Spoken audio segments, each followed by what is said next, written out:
Buenas noches, mis amores. Es un placer ahorita estar platicando con ustedes. Bendiciones a toda mi familia entera. Gracias por estar escuchando ahorita este video. Quiero hablar ahorita referente a la situación que está pasando en la actualidad.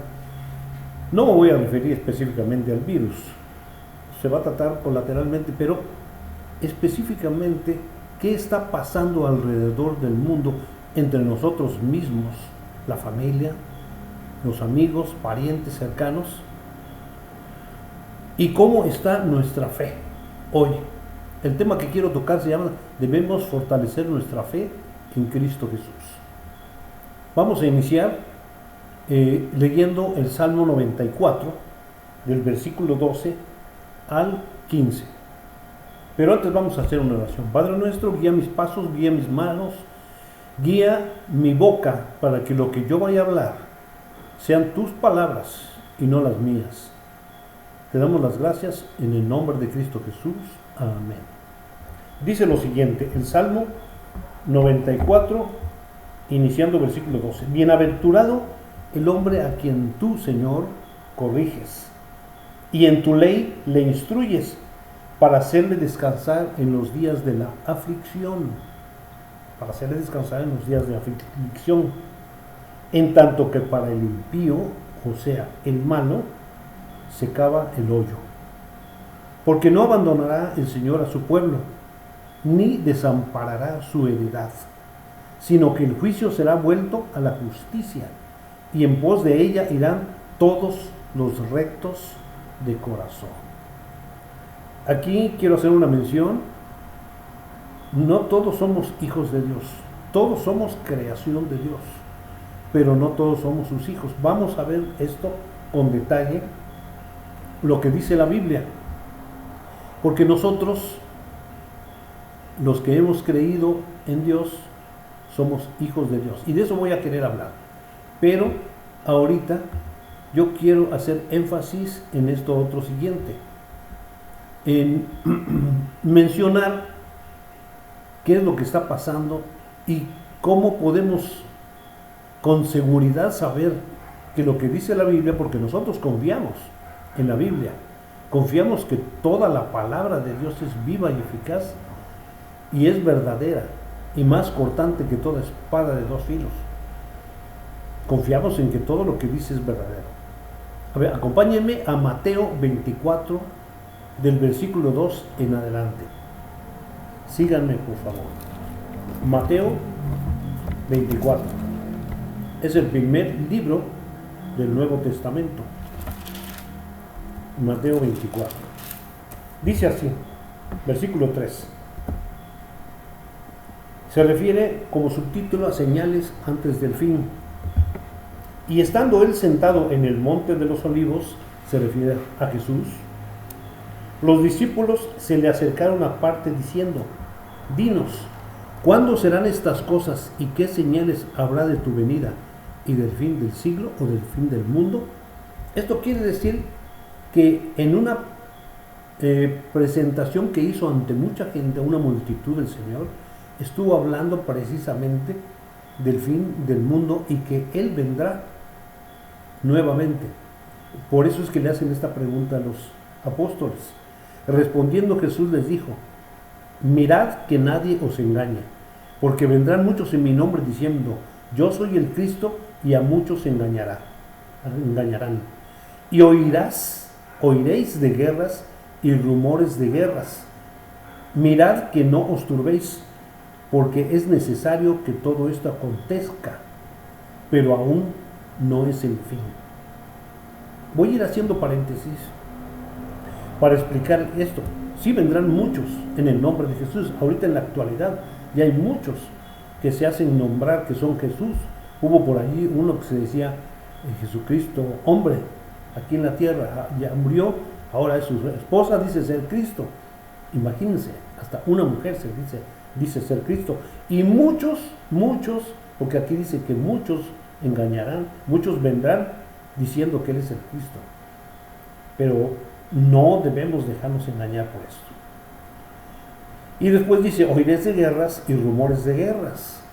Nosotros nos vamos a quedar en los rumores de guerras. mirad que no os turbéis, porque es necesario que todo esto acontezca, pero aún no es el fin.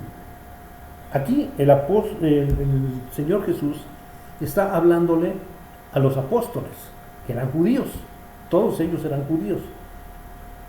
Así que está pensando en hablarle a judíos, y con la mentalidad de que habla a judíos. Porque se levantarán nación contra nación, dice el versículo 7, y reino contra reino, y habrá pestes, y hambres y terremotos en diferentes lugares. Bueno, aquí es donde entra esto de las pestes. Y hambres, terremotos. Hambre, pues ya existe de tiempo atrás. Sabemos que hay muchos países en donde el hambre está padeciendo, y los terremotos también los hemos oído en diferentes lugares.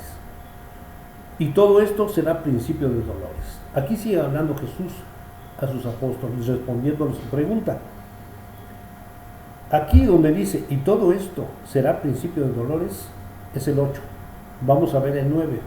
Entonces os entregarán a tribulación y os matarán, y seréis aborrecidos de todas las gentes por causa de mi nombre. Aquí hay una diferencia entre el 8 y el 9. Nosotros, los gentiles somos los que no somos judíos, los que nos convertimos después de que los judíos rechazaron a Jesús en su tiempo. Promovieron la muerte de Jesús. Los judíos, promovieron la muerte de Jesús. Por eso es que en esos tiempos lo crucificaron. Pero la salvación se extendió a toda la humanidad, y todos los que no somos judíos, la Biblia nos menciona como los gentiles.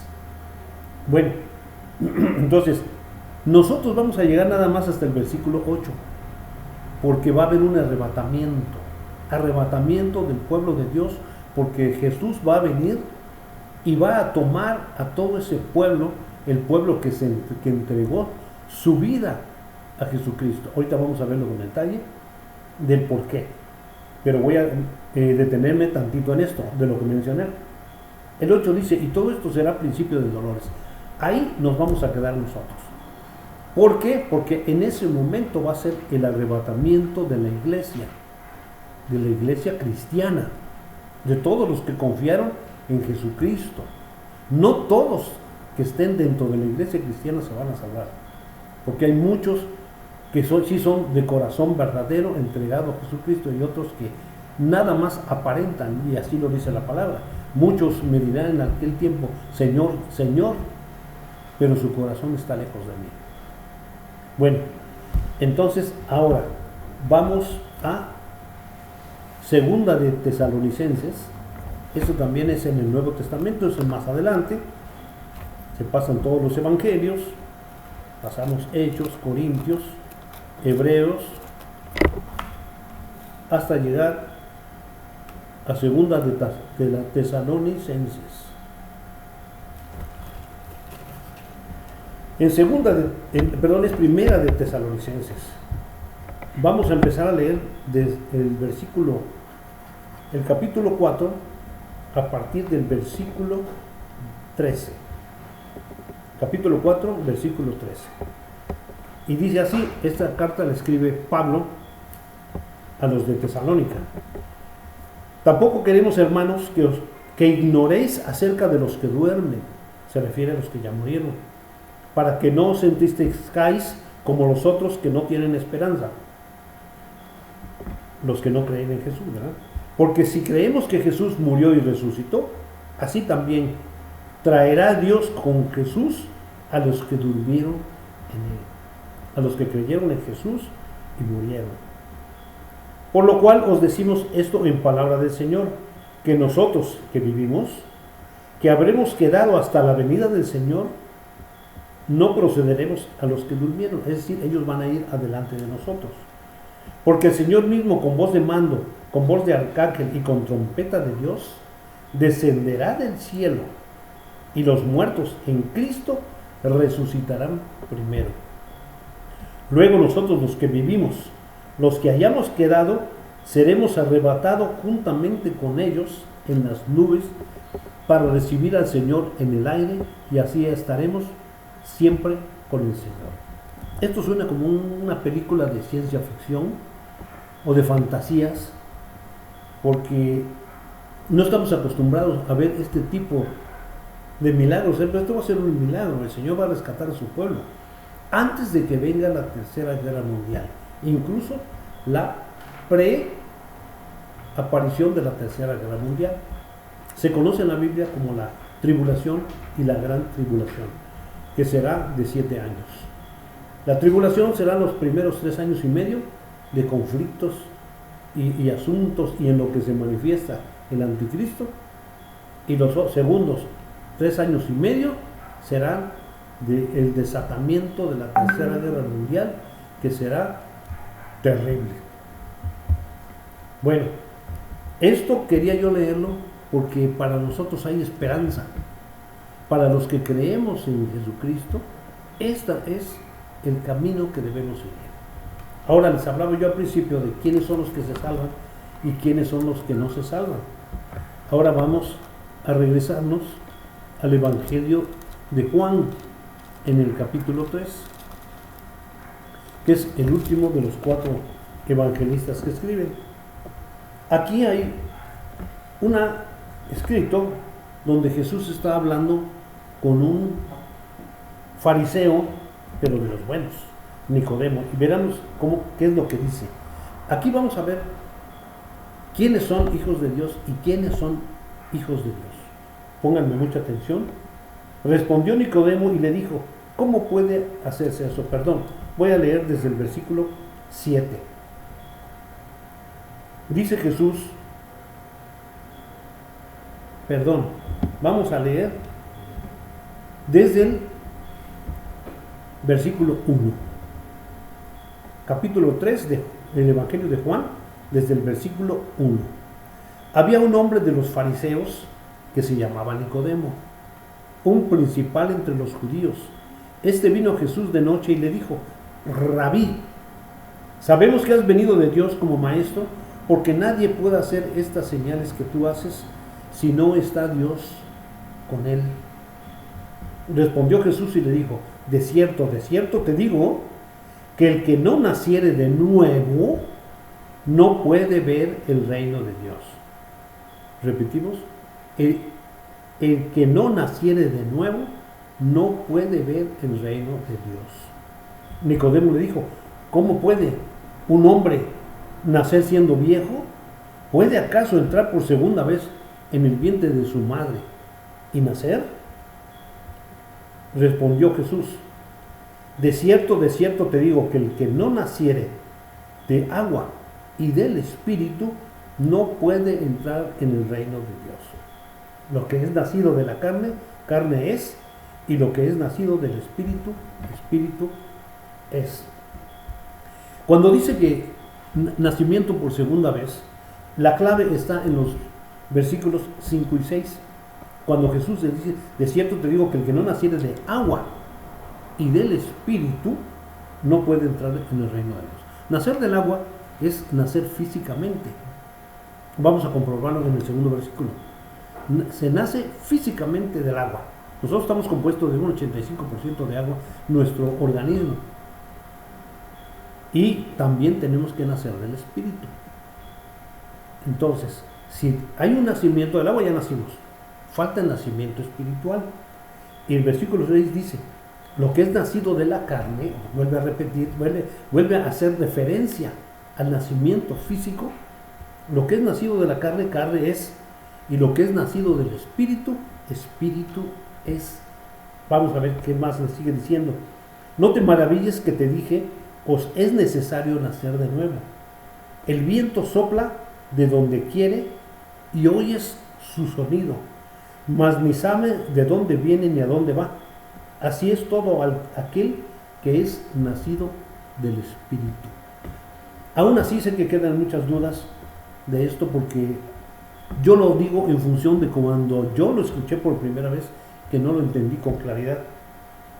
Cuando dice que el viento sopla donde viene, es es un pasar, es un milagro del Señor que lo que hace es nuestro cuerpo. Antes tenía un espíritu muerto, pero al momento de nacer, su espíritu vive. Ese es el nacimiento espiritual, es el segundo nacimiento que Jesús le está diciendo a Nicodemo. Vamos a continuar. Dice, respondiendo Nicodemo, le dijo, ¿cómo puede hacerse esto? Respondió Jesús y le dijo, ¿eres tú maestro de Israel y no lo sabes? De cierto te digo, que lo que sabemos hablamos, y lo que hemos visto testificamos, y no recibís vuestro testimonio. Si os he dicho cosas terrenales y no creéis, ¿cómo creeréis si os dijese las celestiales? Nadie subió al cielo sino el que descendió del cielo, el Hijo del Hombre que está en el cielo. Ese es el versículo 13. De aquí vamos a pasar a otro pasaje que está en Romanos capítulo 10, un poquito más adelante, Romanos capítulo 10, donde vamos a ver un poco de la explicación de esto del nacimiento espiritual.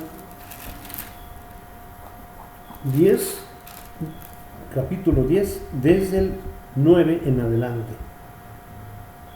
Dice así, versículo 9, que si confesares con tu boca que Jesús es el Señor y creyeres en tu corazón que Dios le levantó de los muertos, serás salvo. Ser salvo es pasar de muerte espiritual a vida espiritual. Fíjense, repito, que si confesares con tu boca que Jesús es el Señor y creyeres en tu corazón que Dios le levantó de los muertos, sabemos que Cristo murió y resucitó, serás salvo. Si tú lo crees con tu corazón, verdaderamente serás salvo. Nada más con creer, porque con el corazón se cree para justicia, pero con la boca se confiesa para salvación. Pues la Escritura dice, en el versículo 11, todo aquel que en él creyere, Jesús, no será avergonzado. Este es el nacimiento espiritual que nos habla la Biblia. Por eso es cuando dije al principio, no todos somos hijos de Dios, solamente los que hemos nacido espiritualmente. Esa es la diferencia. Todos somos creadores, todo lo que existe, todo lo que vemos, lo creó Dios. Pero a raíz del pecado de Adán y Eva, nuestro espíritu murió.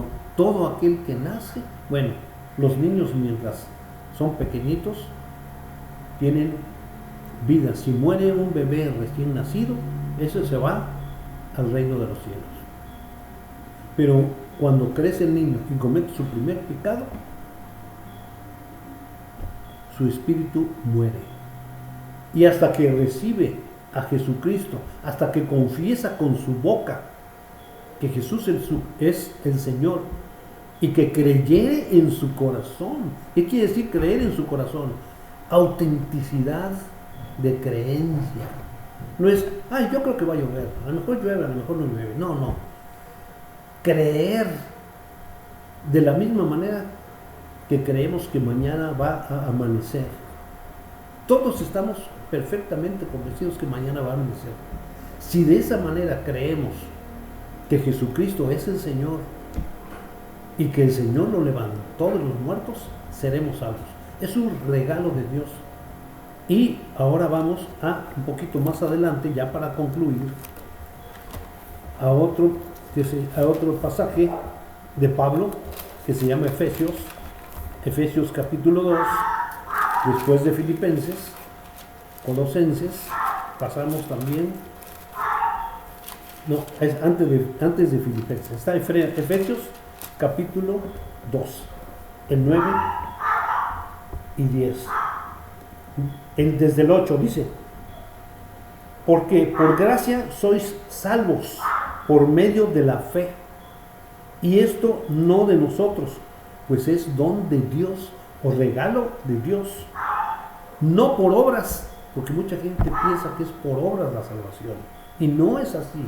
Nosotros no podemos hacer nada para pagar los pecados que hemos cometido. No por obras, para que nadie se glorie.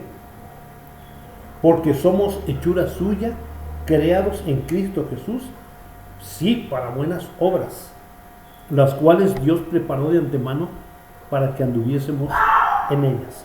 Pero vamos a ver, vamos a repasar el versículo 8. Porque por gracia sois salvos, por gracia, por regalo de Dios somos salvos, por medio de la fe, por fe nada más.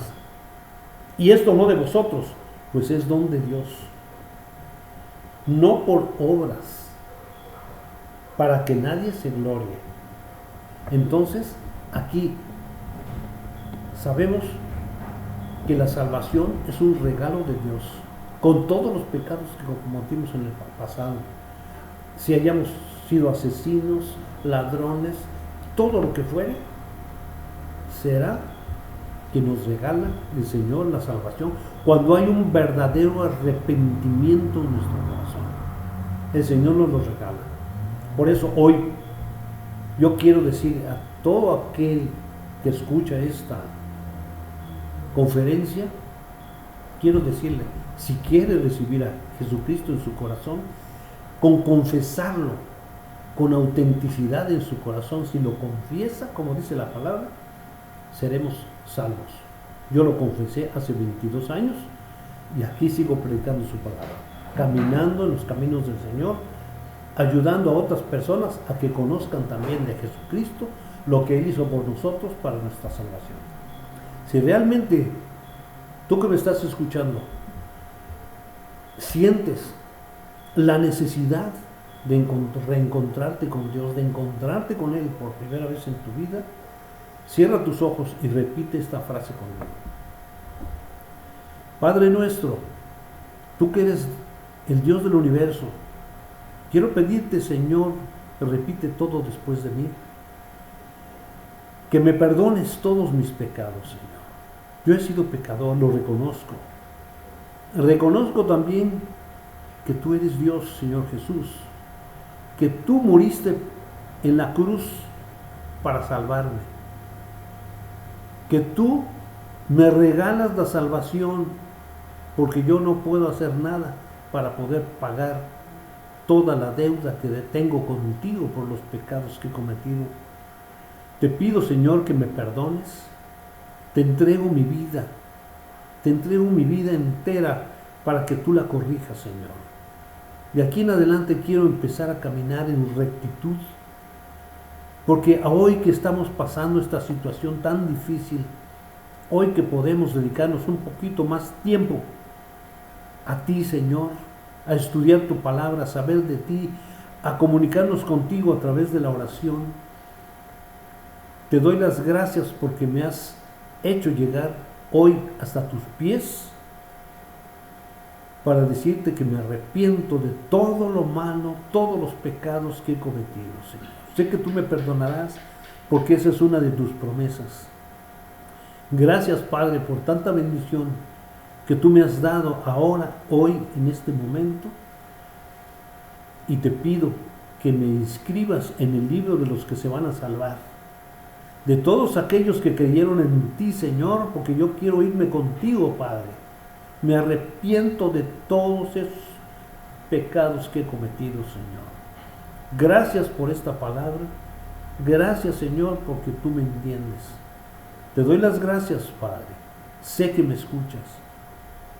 Sé que me perdonas, Señor. Aquí está mi alma, aquí está mi corazón, con autenticidad de arrepentimiento.